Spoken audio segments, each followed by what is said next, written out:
ശൈലജ സ്നേഹം നിറഞ്ഞവരെ, ഇന്നത്തെ സുവിശേഷത്തിൽ നമ്മൾ വായിച്ചു കേട്ടത് മറിയം എലിസബത്തിനെ സന്ദർശിക്കാനായിട്ട് പോകുന്നതാണ്. മറിയം എലിസബത്തിൻ്റെ വീട്ടിൽ പ്രവേശിക്കുന്നു. മറിയത്തെ കണ്ട ഉടനെ, അല്ലെങ്കിൽ മറിയത്തിൻ്റെ അഭിവാദനം കേട്ട ഉടനെ എലിസബത്തിൻ്റെ ഉള്ള് പരിശുദ്ധാത്മാവ് കൊണ്ട് നിറഞ്ഞു എന്നാണ് വചനം സാക്ഷ്യപ്പെടുന്നത്.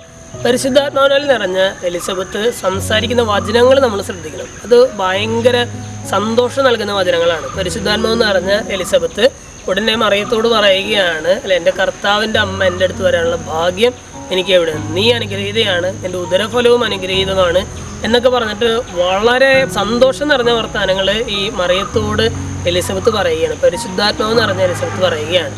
സ്നേഹമുള്ളവരെ, നമ്മുടെ ജീവിതത്തിൽ ഇന്ന് വചനം കേട്ട് കഴിയുമ്പോൾ നമ്മളും ചിന്തിക്കേണ്ടത് ഇത് തന്നെയാണ്. ദൈവവചനം കേട്ട് കഴിയുമ്പോൾ, പരിശുദ്ധാത്മാവിനെ നിറഞ്ഞു കഴിയുമ്പോൾ ഞാൻ സംസാരിക്കുന്ന എൻ്റെ വർത്തമാനങ്ങൾ എങ്ങനെയുള്ളതാണ്, അത് മറ്റുള്ളവർക്ക് സന്തോഷം നൽകുന്ന സംസാരങ്ങൾ എന്നിൽ നിന്ന് ഉണ്ടാകുന്നുണ്ടോ?